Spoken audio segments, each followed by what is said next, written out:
जी बच्चों, लास्ट जो है हमारा जो लेक्चर था वो हमने ओरिएंटेशन ऑफ बेंजीन के ऊपर डिस्कस किया था। लास्ट पे जो हमारा अब टॉपिक रह गया है अरोमेटिक बेंजीन के अंदर, जो जिस चैप्टर को हम डिस्कस कर रहे हैं वो हमारा कौन सा है, अरोमेटिक है, अरोमेटिक हाइड्रोकार्बन। तो अरोमेटिक के अंदर हमने बेंजीन को डिस्कस किया था। तो इसका जो लास्ट टॉपिक है, छोटा सा ही टॉपिक है, उसके अंदर हम किस चीज़ को स्टडी करेंगे, comparison of the benzene with alkane and alkyne. कि अब बेंजीन का कंपैरिजन हम देखेंगे किसके साथ, अल्केन के साथ और अल्कीन के साथ। तो बेंजीन जो आपके पास आता है वो इंटरमीडिएट पाया जाता है किसके दरमियान, अल्कीन और अल्केन के दरमियान। तो सबसे पहले हम देखेंगे अल्केन को।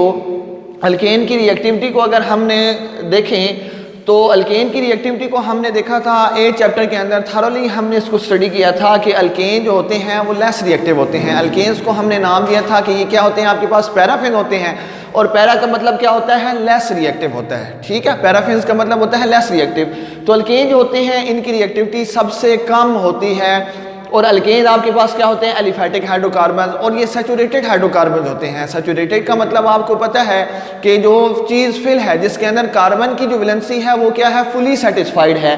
तो इसलिए अल्केन जो आपके पास होते हैं ये एलिफैटिक हाइड्रोकार्बन होते हैं और ये अनरिएक्टिव होते हैं। अगर हम इसकी अनरिएक्टिविटी को देखें तो हमने 8 चैप्टर के अंदर हमने इसकी 2 रीज़न को हमने डिस्कस किया था।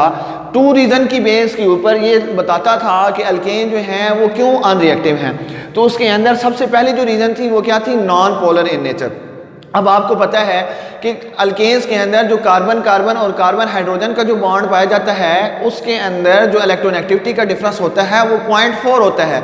तो 0.4 is the very less difference, जिस वजह से इसके ऊपर कोई भी पोलैरिटी क्रिएट नहीं होती। तो इसलिए ये नॉन पोलर होते हैं, और नॉन पोलर होने की वजह से कोई भी न्यूक्लियोफाइल या इलेक्ट्रोफाइल इसके ऊपर अटैक नहीं कर सकता, इसलिए ये लेस रिएक्टिव होते हैं। और दूसरा इसके अंदर क्या पाया जाता है, सिग्मा बॉन्ड पाया जाता है। तो सिग्मा बॉन्ड आपको पता है हेड टू हेड ओवरलैप करके बनता है, इसलिए सिग्मा बॉन्ड बड़ा ही स्ट्रॉन्गर बॉन्ड होता है। और सिग्मा बॉन्ड को तोड़ने के लिए भी एनर्जी ज़्यादा रिक्वायर्ड होती है, इसलिए अल्केन जो आपके पास होते हैं ये लेस रिएक्टिव होते हैं। और सिग्मा बॉन्ड को तोड़ने के लिए, कार्बन कार्बन के सिग्मा बॉन्ड को तोड़ने के लिए आपको पता है 393 किलो जूल पर मोल एनर्जी जो है वो रिक्वायर्ड होती है। इसलिए सिग्मा बॉन्ड जो होते हैं वो हेड टू हेड ओवरलैप करके बनते हैं और बड़े ही स्ट्रॉन्गर बॉन्ड होते हैं, इसलिए अल्केन आपके पास क्या होते हैं, लेस रिएक्टिव होते हैं। तो अल्केन्स की अगर हम बात करते हैं, इसके रिएक्शन को भी हमने देखा था, तो ये ऑक्सीडेशन रिएक्शन भी देते हैं आपके पास। इसके अलावा ये सब्स्टिट्यूशन रिएक्शन देते हैं, और सब्स्टिट्यूशन के अंदर जिस तरह हमने नाइट्रेशन को देखा था और उसके बाद फिर हमने किसको देखा था, हैलोजिनेशन को। तो जो हैलोजिनेशन रिएक्शन होता था वो किसकी बेस के ऊपर होता था, फ्री रेडिकल मैकेनिज्म रिएक्शन होते थे। ठीक है, in the presence of light, ultraviolet light की मौजूदगी के अंदर फ्री रेडिकल मैकेनिज्म रिएक्शन जो था वो इसका सब्स्टिट्यूशन रिएक्शन देता था। अब यहाँ पे अगर देखो तो एक हमारे पास अल्केन का मॉलिक्यूल है इथेन, इसके अंदर हमारे पास कार्बन कार्बन के दरमियान भी सिग्मा बॉन्ड है और कार्बन और हाइड्रोजन के दरमियान भी सिग्मा बॉन्ड है। तो कार्बन कार्बन के दरमियान जो बॉन्ड लेंथ होती है वो कितनी होती है, 1.54 एंगस्ट्रॉम होती है। तो ये रीजन थी कि जिस रीजन की बेस के ऊपर अल्केन जो आपके पास होते हैं वो क्या होते हैं, लेस रिएक्टिव होते हैं। इसके बाद अगर हम बात करते हैं अल्कीन्स की, तो अल्कीन आपके पास क्या होते हैं, अनसैचुरेटेड हाइड्रोकार्बन आपके पास होते हैं, और ये बड़े ही ज़्यादा रिएक्टिव होते हैं। और इसकी रिएक्टिविटी को भी हमने 8 चैप्टर के अंदर थॉरोली डिस्कस किया था कि ये सबसे ज़्यादा क्यों रिएक्टिव होते हैं। अल्कीन्स का जो दूसरा नाम होता है उन्हें हम कहते हैं ओलिफेन, और ओलिफेन्स का मतलब क्या होता है, ऑयल फार्मिंग, यानी अल्कीन्स के जो डेरिवेटिव हैं वो क्या बनाते हैं, ऑयल फार्मिंग बनाते हैं, ऑयल फार्मिंग होते हैं। तो ये ज़्यादा रिएक्टिव क्यों होते हैं, इसकी भी 2 रीज़न को हमने थॉरोली जो है वो डिस्कस किया था। इसके अंदर क्या पाया जाता है, सिग्मा बॉन्ड भी होता है और पाई बॉन्ड भी होता है। और हमें पता है कि जो पाई बॉन्ड होता है वो पी वाई और पी जी जो ऑर्बिटल होते हैं वो साइड टू साइड जब क्या करते हैं, ओवरलैप करते हैं, तो वो पाई बॉन्ड बनाते हैं। और पाई बॉन्ड जो होता है वो सिग्मा बॉन्ड की निस्बत क्या होता है, वीकर बॉन्ड होता है, ये इतना ज़्यादा स्ट्रॉन्ग बॉन्ड नहीं होता। एक पाई बॉन्ड को तोड़ने के लिए 120 किलो जूल पर मोल एनर्जी जो होती है वो क्या होती है, रिक्वायर्ड होती है। इसलिए अल्कीन आपके पास क्या होते हैं, ज्यादा रिएक्टिव होते हैं, क्योंकि पाई बॉन्ड जो है वो जल्दी टूट जाते हैं। और दूसरा क्या होता है कि इसके जो पाई बॉन्ड के जो पाई इलेक्ट्रॉन होते हैं दे आर हाईली एक्सपोज। ये ज्यादा एक्सपोज होने की वजह से क्या होता है, कोई भी जब इलेक्ट्रोफाइल आता है वो इजिली उसके ऊपर क्या हो सकता है, अटैच हो सकता है, चाहे वो वीक इलेक्ट्रोफाइल है चाहे वो स्ट्रॉन्ग इलेक्ट्रोफाइल है। तो जो पाई बॉन्ड के पाई इलेक्ट्रॉन होते हैं ये हाईली एक्सपोज होते हैं, ये बिल्कुल शो होते हैं। ये नजर आ रहे होते हैं जब भी कोई इलेक्ट्रोफाइल आता है। और इलेक्ट्रोफाइल को क्या चाहिए होता है? इलेक्ट्रॉन चाहिए होते हैं, क्योंकि इलेक्ट्रोफाइल किसको लव करता है? इलेक्ट्रॉन लवर होता है। और न्यूक्लियोफाइल किसको लव करता है? Nucleus lover. तो ये बेसिकली इसका जो पाई बॉन्ड है एज अ न्यूक्लियोफाइल के तौर पर क्या करता है? एक्ट करता है। तो कोई भी इलेक्ट्रोफाइल आएगा वो इजिली इसके साथ क्या हो सकता है? अटैच हो सकता है, चाहे वो वीक हो चाहे वो क्या हो, स्ट्रॉन्ग हो। तो इसलिए अल्कीन आपके पास क्या होते हैं? ज्यादा रिएक्टिव होते हैं, ये अनसैचुरेटेड आपके पास हाइड्रोकार्बन होते हैं। इसके अलावा अगर हम अल्कीन्स के रिएक्शन को देखा तो वो अभी हमने एक चैप्टर के अंदर हमने देखा है, ये आपको क्या देते हैं? इलेक्ट्रोफिलिक एडिशन रिएक्शन, यानी कोई भी इलेक्ट्रोफाइल आएगा वो क्या होगा? उसके कार्बन के साथ क्या हो जाएगा? आके क्या हो जाएगा? अटैच हो जाएगा। तो इसलिए ये इलेक्ट्रोफिलिक एडिशन रिएक्शन भी देते हैं और इसके साथ भी क्या देते हैं? ऑक्सीडेशन रिएक्शन भी ये देते हैं। इसके अलावा अल्कीन्स के अंदर क्या होते हैं कि ये पॉलीमराइजेशन रिएक्शन भी देते हैं। ठीक है, लास्ट में जो है हमने यूजेस से पहले अल्कीन्स की हमने पॉलीमराइजेशन के अंदर हमने देखा था कि जो इसके मोनोमर्स होते हैं वो मिलकर क्या बनाते हैं? पॉलीमर्स बनाते हैं। तो अल्कीन जो है वो पॉलीमर्स भी बनाते हैं, साइक्लिक भी बनाता है और लीनियर भी आपके पास बनाता है। तो इसका एक मॉलिक्यूल है हमारे पास, जैसे इथीन है, तो इथीन के अंदर देखो तो कार्बन डबल बॉन्ड कार्बन है, इसके अंदर एक सिग्मा बॉन्ड पाया जाता है और दूसरा कौन सा पाया जाता है? पाई बॉन्ड पाया जाता है। ठीक है, और कार्बन कार्बन के दरमियान जो बॉन्ड लेंथ होती है अल्कीन के अंदर वो कितनी होती है? 1.34 एंगस्ट्रॉम। इसके बाद हम बात करते हैं किसकी? बेंजीन की। नई चैप्टर जो हमने डिस्कस किया वो सारा का सारा किसके ऊपर बेस करता था? Aromatic hydrocarbon. और एरोमेटिक हाइड्रोकार्बन के अंदर हमने किस चीज़ को स्टडी किया था? बेंजीन को। और अगर हम बेंजीन की बात करते हैं तो बेंजीन भी आपके पास क्या होते हैं? हाईली अनसैचुरेटेड होते हैं।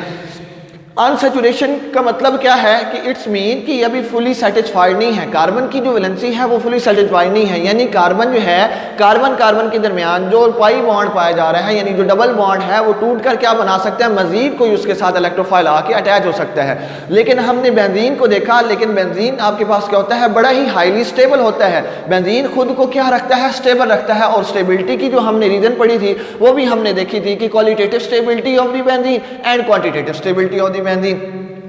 उसके बाद अगर हम बेंजीन के रिएक्शन की बात करें तो बेंजीन जो होते हैं वो इलेक्ट्रोफिलिक सब्स्टिट्यूशन रिएक्शन देते हैं। जब ये इलेक्ट्रोफिलिक सब्स्टिट्यूशन रिएक्शन देते हैं तो बेंजीन के जो मॉलिक्यूल होता है वो स्टेबल ही रहता है। अपनी स्टेबिलिटी को मेंटेन करने के लिए ये इलेक्ट्रोफिलिक सब्स्टिट्यूशन रिएक्शन देता है। और इलेक्ट्रोफिलिक सब्स्टिट्यूशन के अंदर हम देखते थे कि कोई वीक इलेक्ट्रोफाइल इसके साथ इजिली अटैच नहीं हो सकता था। क्यों? क्योंकि अल्कीन की जो पाई बॉन्ड होते थे वो they are not highly expose, क्योंकि वो रिंग के अंदर होते थे तो वो एक्सपोज नहीं होते थे। इसलिए हम क्या करते थे? स्ट्रॉन्ग इलेक्ट्रोफाइल को क्या करते थे? जनरेट करते थे। और उसके अंदर हमने फिर 4 रिएक्शन देखे थे, जिसके अंदर हमने हैलोजिनेशन को देखा था, नाइट्रेशन को देखा था, सल्फोनेशन को देखा था और फ्रीडल-क्राफ्ट अल्काइलेशन और एसाइलेशन को भी हमने देखा था। अब अनरिएक्टिविटी ऑफ द बेंजीन किस वजह से होती है कि बेंजीन स्टेबल है और जो चीज़ स्टेबल होती है वो चाहती है मैं रिएक्टिव ना करूं, मैं रिएक्शन ना दूं। तो बेंजीन जो है वो अनरिएक्टिविटी क्यों शो करती है? क्योंकि इसके अंदर क्या होते हैं? पाई डीलोकलाइज इलेक्ट्रॉन होते हैं। वो बेंजीन के रिंग को क्या बनाते हैं? स्टेबल। और जब एक चीज़ स्टेबल पड़ी है वो चाहती नहीं है कि मैं किस तरफ जाऊं? अनस्टेबल की तरफ। तो इसलिए बेंजीन जो है वो अनरिएक्टिव रहता है। बेंजीन चाहता है कि मैं रिएक्शन ना दूं और उसकी रिएक्शन ना देने की वजह क्या होती है? पाई डीलोकलाइजेशन, इलेक्ट्रॉनिक क्लाउड होता है। उसके बाद ये एडिशन और ऑक्सीडेशन रिएक्शन भी देता है। लेकिन जब ये एडिशन और ऑक्सीडेशन रिएक्शन देगा तो इसकी स्टेबिलिटी लॉस हो जाएगी। बेंजीन का रिंग जो है वो डिस्टर्ब हो जाएगा, टूट जाएगा। ऑक्सीडेशन के अंदर हमने देखा था कि जब मैलिक एनहाइड्राइड बनता था या ग्लाइऑक्सिल वगैरह हमारे पास बनते थे तो बेंजीन का जो रिंग है वो टूट जाता था। और ऑक्सीडेशन के अंदर जब कार्बन डाइऑक्साइड वगैरह बनती थी तब भी बेंजीन का रिंग टूट जाता था। और एडिशन के अंदर हम देखते थे कि उसकी एडिशन हेलोजिनेशन हो जाती थी और हाइड्रोजिनेशन हो जाती थी, तो इसके जो पाई बॉन्ड होते थे वो टूट जाते थे। और पाई बॉन्ड ही बेंजीन को क्या बनाते हैं? स्टेबल बनाते हैं। तो इसकी स्टेबिलिटी क्या हो जाती है? लॉस हो जाती है। ठीक है, और जब इसकी एडिशन और ऑक्सीडेशन रिएक्शन होते हैं वो भी हार्श कंडीशन यानी ड्रास्टिक कंडीशन, हम बड़ा टेम्परेचर देते हैं, हम कंडीशन अप्लाई करते हैं, तो ड्रास्टिक कंडीशन के ऊपर ये क्या करता है? एडिशन और ऑक्सीडेशन रिएक्शन देता है। इसके अलावा अगर हम बेंजीन की बात करते हैं तो ये फ्री रेडिकल मैकेनिज्म है, ये फ्री रेडिकल मैकेनिज्म रिएक्शन नहीं देते। लेकिन जो अल्काइल बेंजीन होते हैं ये फ्री रेडिकल मैकेनिज्म रिएक्शन भी देते हैं। इसके अलावा अगर हम बेंजीन की बात करते हैं तो ये पॉलीमराइजेशन रिएक्शन भी नहीं देते। ये हमारे पास एक बेंजीन का मॉलिक्यूल है जिसके अंदर जो है ये पाई बॉन्ड इसके अंदर है और इसके अंदर कार्बन कार्बन की जो बॉन्ड लेंथ होती है वो आपके पास कितनी होती है 1.397 एंगस्ट्रॉम। तो हमने कंपैरिजन देखा अल्केन अल्कीन और बेंजीन का। तो हमने इस चैप्टर के अंदर हमने देखा था कि कुछ जो बेंजीन है वो अल्केन की नेचर की तरह रखता है और कुछ बेंजीन जो है वो अल्कीन की नेचर भी रखता है, जिसके अंदर हमने ये देखा था कि ये सब्स्टिट्यूशन रिएक्शन दे रहा होता है और सब्स्टिट्यूशन रिएक्शन कौन देते हैं, अल्केन देते हैं। इसी तरह फिर ये एडिशन रिएक्शन भी दे रहा होता है, ऑक्सीडेशन रिएक्शन भी दे रहा होता है और वो कौन देते हैं, अल्कीन देते हैं। तो बेंजीन जो होता है वो बेसिकली आपके पास क्या आता है, इंटरमीडिएट पाया जाता है। तो सबसे ज़्यादा जो रिएक्टिव आपके पास होते हैं वो कौन रिएक्टिव होते हैं, अल्कीन रिएक्टिव होते हैं। सबसे ज़्यादा जो रिएक्टिविटी होती है वो किसकी होती है, अल्कीन की। फिर आपके पास कौन आते हैं, बेंजीन आपके पास आते हैं और फिर उसके बाद कौन आते हैं आपके पास, अल्केन आपके पास आते हैं। तो ये हमारे पास एक छोटा सा टॉपिक था। जो भी आपको कन्फ्यूजन हो वो फिर आप जो है ग्रुप के अंदर जो है ना वो डिस्कस कर लीजिएगा। Thank you so much.